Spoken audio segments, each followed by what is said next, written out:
Well, boys, CRKT, I remember, I don't know, depends on how old you guys are, but Liang Ma, of course, has been around for a while. It's got some great designs. I've got his eraser. I love the eraser, and I don't even know if it's up here. It should be close by. I always try and kind of keep it around, and I don't see it right now. But the eraser is like one of my favorites of his. The Field Duty is awesome, and his Warrior series, all the kinds. But he has the Liang Mah Hawk, and that's like a $420 retail knife, and that's bigger than this, and it's obviously different materials, and it's obviously made by Riot, and this is made by CRKT. But what I was going to say is CRKT, Columbia River Knife and Tool. And back in the 90s, I thought, man, they're the thing, right? It just was such a great name, and I was big on their stuff, the Carson designs, the MZKT, whatever, the Carson designs of the Desert, Warrior series of the MZ16 or the M16, and all kinds of knives that they had then. But I mean, this is back when Desert Shield, Desert Storm, all that kind of stuff. But okay. And so I've kind of followed them ever since, and it's interesting. They have a real good bunch of designers like Richard Rogers and, of course, Ken Onion and Liang Ma, for example, and then Flavio Icoma, and on and on. Okay, so this is the Mah Hawk, and of course, a lot of people, if you get to be like a quote unquote now, knife enthusiast that pretty much goes in the upper echelons of quality of knives, then you may have left Columbia River behind, because so much of their knives are either like combination of assisted opening, you may or may not like that, and then also with lesser blade steels, you know what I'm saying? So this one, though, is D2. So, I mean, for them to go from 8CR to like AUS 8 was a move, right? And then to go to D2, they are, proud papas to be able to boast that. So I know that sounds a little laughable to some of the rest of us, but hey, this is D2. Now, this is the Mah Hawk, smaller, obviously way less expensive. And so, you could look it up on White Mountain Knives. I'll give you the link to them, and then LTK is a discount code, 10% off. So at least, no shipping costs, no tax. You're going to get, straight up. So this is interesting. It's assisted, I know. I can't remember who it was, probably Leon Dodd or somebody like that, one of the viewers he DM'd me through Instagram going, seriously? I mean, I just looked up, we were looking over the 2022, previews of who's doing what, and he goes, really disappointing that CRKT is going to be assisted opening on almost all their intros for the 2022 season. And I get you. His Lanny flipper last year, I really liked it. I still think it's a neat model. But de-assisting these knives doesn't work, okay? So it doesn't work. So you might as well just stay with the assisted and go on with it. I think there's some people that say on certain knives, not necessarily CRKT, but certain assisted opening knives, you can de-assist them and it'll work. But I tried and no. So, but it's D2 blade steel, which brings us to the idea of maybe, well, let's skate along the top surface of the paper. I didn't cut a damn thing. But okay. So yeah, it's sharp.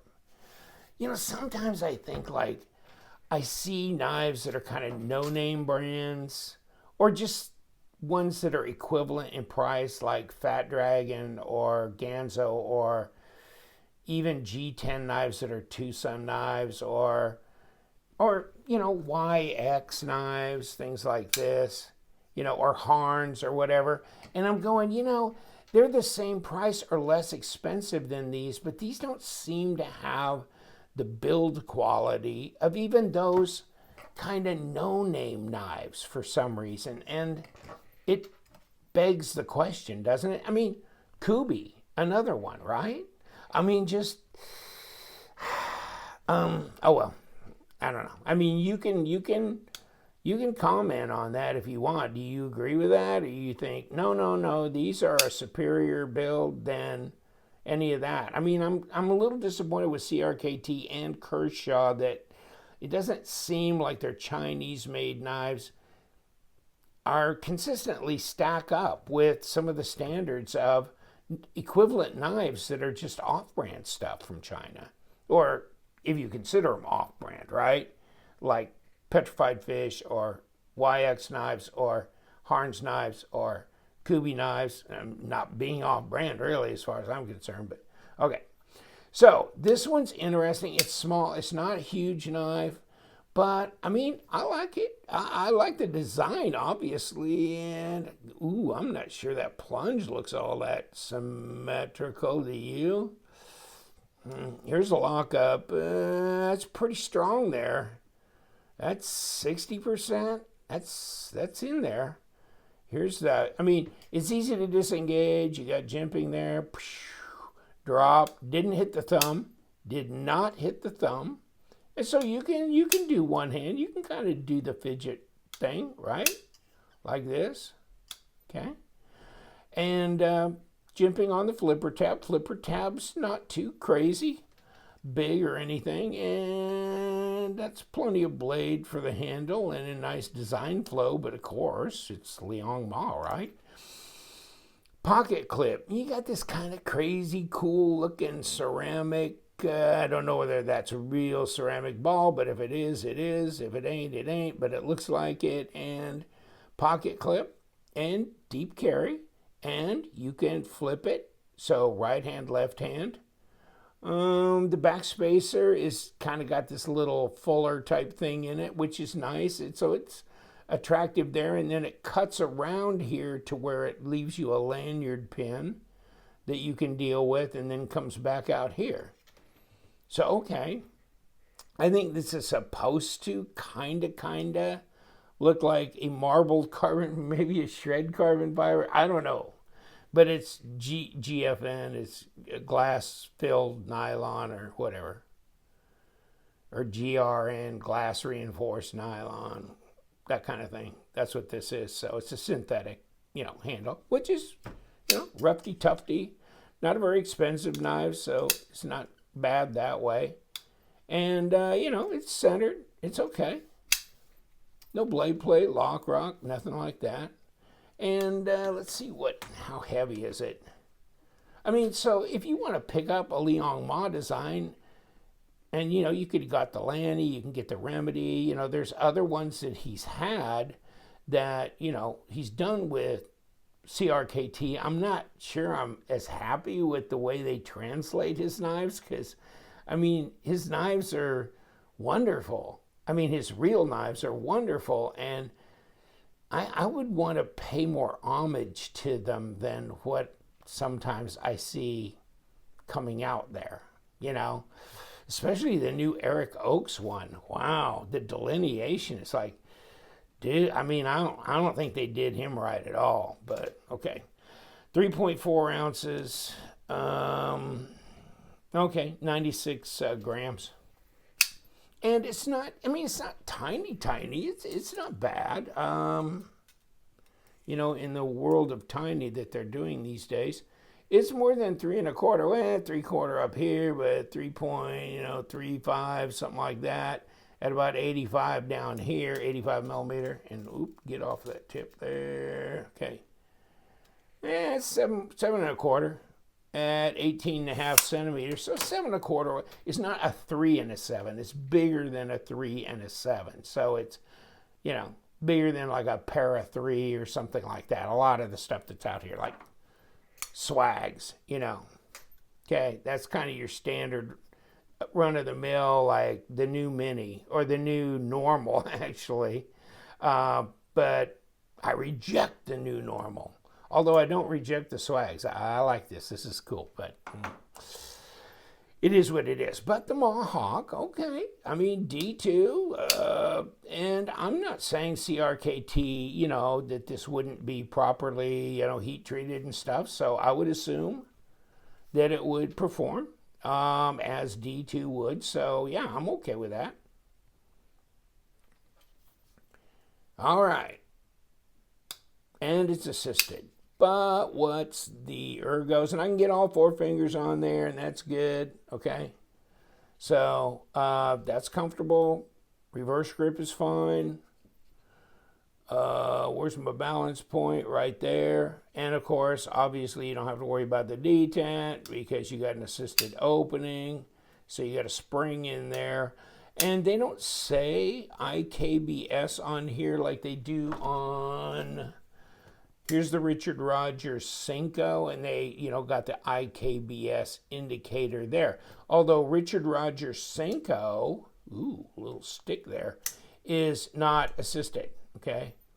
So, I may have to adjust that pivot a little bit, because it's not exactly drippity dropping, but it's not assisted opening. So, and this is an interesting knife, steel handle, by the way, but I always thought Richard Rogers stuff is really cool. I like the CEO a lot.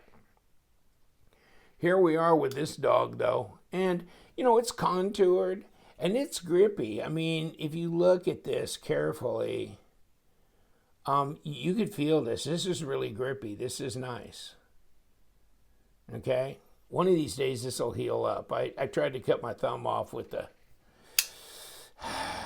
my Para 2. Almost got the job done too. But yeah, I you know, it's okay. And sorry about this. I was gonna do this 12.9 millimeter, half an inch. So it's not ultra thin, that's for sure. And 3.2 millimeters at 0.12 of an inch. So okay. It's a little over 3 millimeter thick blade stock, so that's appropriate. That's good. I'm trying to look at these grind lines out here. Looks pretty close from what I can tell. Okay. I'm not real particular about like nuts on type perfection, but especially in a knife, you know, of this price range. So, okay, I'm good with that. So I'm gonna see. You know what? I'm gonna see if I can do this right now. If this will, okay, this will go. Okay, if this will go, then the body screws on this side are fine. I mean, I don't need to come at it from the other side. Let me see what we got. Well, we do have a flat spot on the pivot, so we got that, and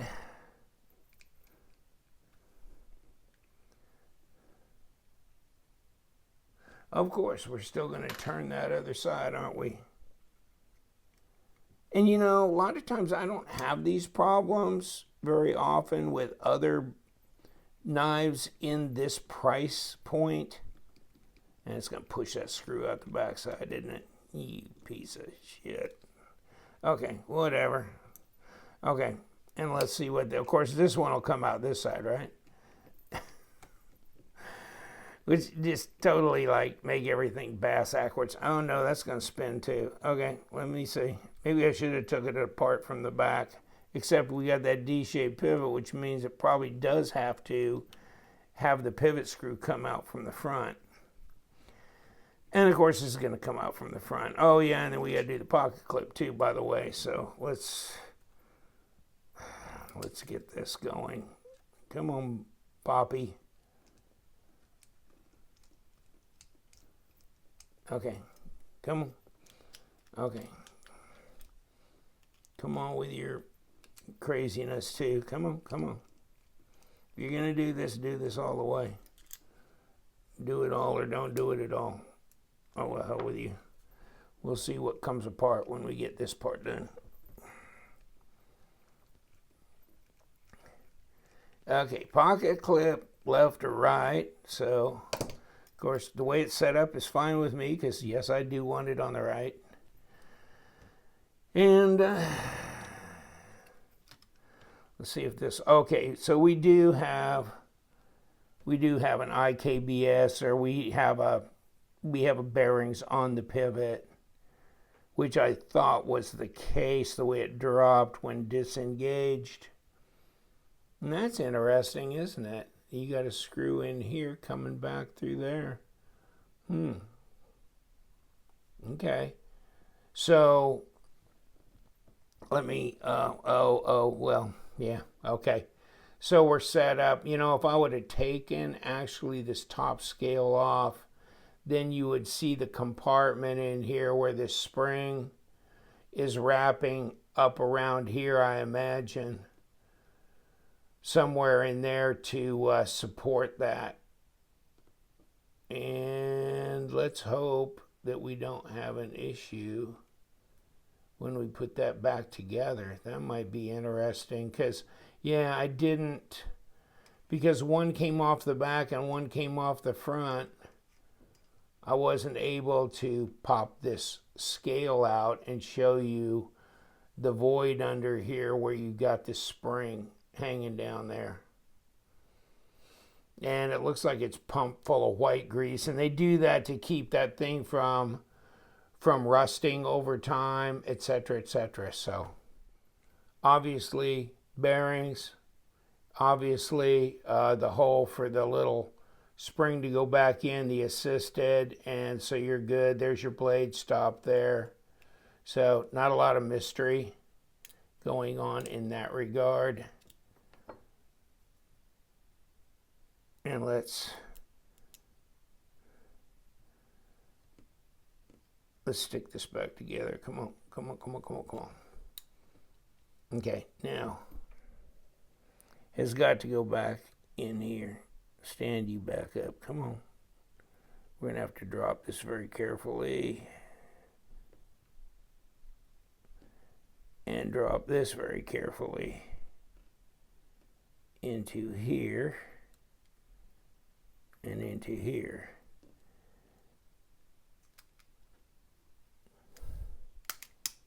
Okay. Now, supposedly we have this put back together in the right direction, but do we? I don't know. Okay, yeah, there's the assisted spring. That went right back into that hole. Thank God.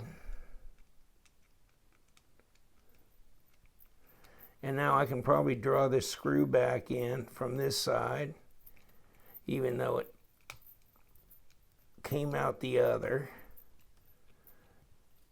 And let's put this back on the front.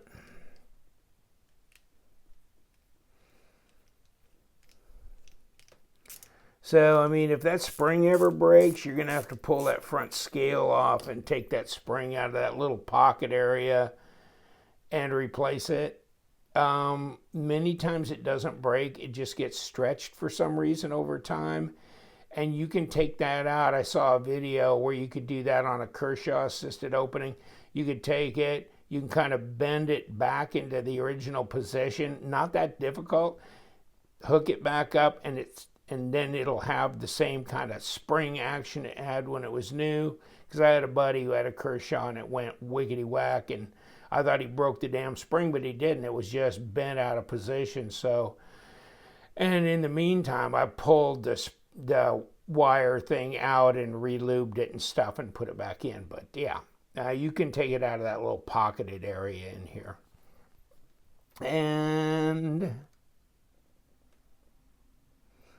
But hey, don't get into it if you don't need to, that's for sure. Come on, man. Come on, man. Are we lined up? I'm going to try and be lined up.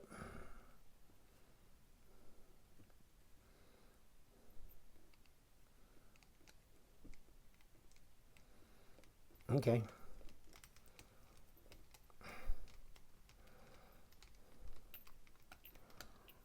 Okay. Let's get more serious about this now.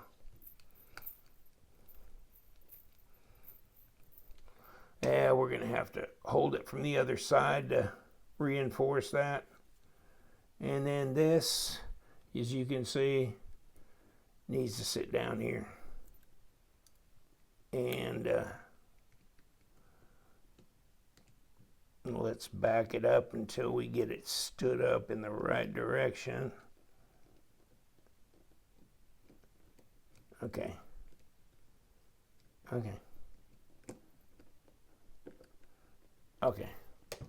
This is where it needs to be. Now we probably just need to load these things down with a little bit of help from the backside so that they're snugged down correctly.